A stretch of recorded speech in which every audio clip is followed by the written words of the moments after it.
রক্তদান জীবনদান, রক্তদান মহৎদান। প্রতি বছরে নয়, এবছরও 121 নম্বর ওয়ার্ডের পৌরপিতা রূপক গাঙ্গুলির উদ্যোগে স্বেচ্ছায় রক্তদান উৎসব।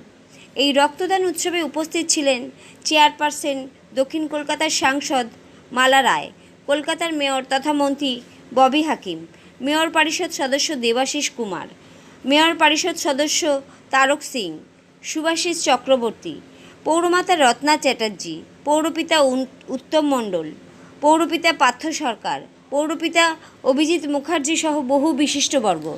Bureau report, Kolkata today news. সব মানুষকে ডাকার ইচ্ছে আছে, আমাদের রূপক গাঙ্গুলি যে মেন উদ্যোক্তা, তাই সবাইকে ডেকে নিয়েছে, আমরাও সবাই এসেছি তাই। এবং সবার সহযোগিতা ছাড়া তো একটা রক্তদান হয় না, এলাকাবাসীর প্রয়োজনও হয় সাহায্যের, নেতৃবৃন্দেরও প্রয়োজন হয় সাহায্যের, সাধারণ মানুষ যারা রক্ত দিচ্ছেন তাদেরও সাহায্যের দরকার হয়। সবাই মিলে একটা বড় রক্তদান কর্মসূচি পালন সম্ভব হয়। তাই রক্তদান একটা বড় উৎসবে পরিণত হয়েছে, কি বলবেন? সবাই মিলে একই সঙ্গে রক্ত সংগ্রহের কাজটা করছে বলে আমাদের এখানকার সমস্ত তৃণমূল স্তরে ভাই বোনেরা থেকে শুরু করে সবাই মিলে এখানে সংগ্রহ করতে আমরা এসেছি। সাধারণ মানুষ এগিয়ে এসেছেন, যারা রক্ত দিচ্ছেন তারা এগিয়ে এসেছেন বলেই সম্ভব হচ্ছে। এবং এই রক্তদান খুব দরকার এই গরমকালে, খুব অভাব দেখা যায় এই গরমকালে, সেইটা পূরণ করার জন্য বড় রক্তদানের অনুষ্ঠানটা দরকার। এই গরমকালে যারা রক্ত দিচ্ছেন তাদের ভীষণ ধন্যবাদ, কারণ তারা এই গরমকালে রক্ত সংগ্রহটা কম হয় বলে তারা যে এগিয়ে এসছেন, তাই জন্য অকুণ্ঠ ধন্যবাদ তাদের প্রতি। আমরা খুব গর্বিত তাদের জন্য। একটা বিষয় দেখা যাচ্ছে, রক্ত নিয়ে কিন্তু বিভিন্ন জায়গায় বিভিন্নভাবে একটা হানাহানি সৃষ্টি করার চেষ্টা হয়েছে, এবং আজকে এই রক্তদান উৎসবে কিন্তু প্রথম যিনি রক্তদাতা ছিলেন তিনি কিন্তু একজন মুসলিম সম্প্রদায়ের মানুষ, এবং এখানে একটা মিলন উৎসব হচ্ছে। এই নিয়ে কি বলবেন, এটা এই বিষয়টা নিয়ে কীভাবে দেখছিলেন? রক্তের কোনো তো ধর্ম হয় না, রক্ত রং লালই হয়।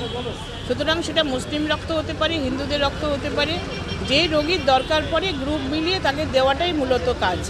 সুতরাং এখানে হিন্দুর রক্ত কি মুসলিমের রক্ত এই বিভেদ আমরা করি না। আমরা যারা তৃণমূল করি তারা কিন্তু এটাতে বিশ্বাসী নেই। আমাদের মাননীয় মুখ্যমন্ত্রী তিনিও সর্বধর্মের মানুষকে সম্মান দিয়ে তিনি কাজ করার চেষ্টা করেন, তাই সব ধর্মের মানুষই আমাদের কাছে আত্মীয়ের মতো, ভাইয়ের মতো।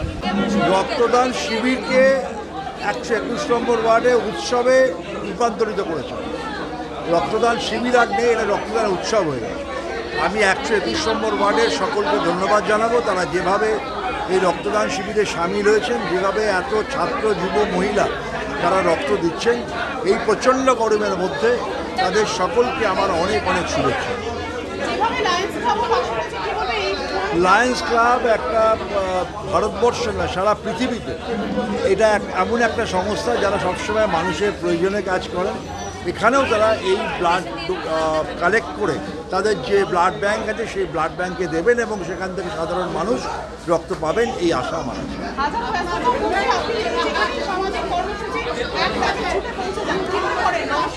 রহস্য কিছু নেই, দেখুন আমার জেলার মধ্যে একটা ওয়ার্ড 121, তো স্বাভাবিকভাবেই জেলা সভাপতি হিসাবে আহ্বান এলে সেখানে পৌঁছানোটা আমার দায়িত্ব। গত বড় তো করেছিলাম, এবছরও আমরা করেছি, মানুষ এসছে, আমাদের কথা শুনেছে, মানুষ ভালো লাগছে যে আমাদের কথা মানুষ শুনে, এত লোক শুনে এসছে। আমাদের এইটা যারা যদি করে থাকে, আমাদের যারা কর্মী 121 নম্বর ওয়ার্ডের তৃণমূল কর্মীরা আছে, প্রচণ্ড পরিশ্রম করেছে, দিন রাত এক করে। আমাদের এটা গত 13 তারিখ হওয়ার কথা ছিল, কিন্তু নীল ষষ্ঠী ছিল বলে আমরা করতে পারিনি। আমাদের মহিলা এবং যারা ছেলেরা ওই বড়ো কাছে পুজো করে দিতে যায়, এই জন্য আমরা 20 তারিখ করেছি। এই একটা কারণেই করেছি, যারা মেন লোক আমাদের তারা সেদিন বাবার কারণে জল দিতে গেছিলো বলে করেছি, আজকে করেছি। এটা প্রমাণ হয়ে গেল, সেদিন করলে হয়তো অতটা হতো না। সুতরাং আমি যারা বিশেষ করে যারা আজকের দিনে প্রচণ্ড খেটে আমার এই প্রোগ্রামটাকে সাকসেস করেছে, তাদের আমি অনেক অন্তঃস্থল থেকে অনেক শুভেচ্ছা, ভালোবাসা জানাচ্ছি।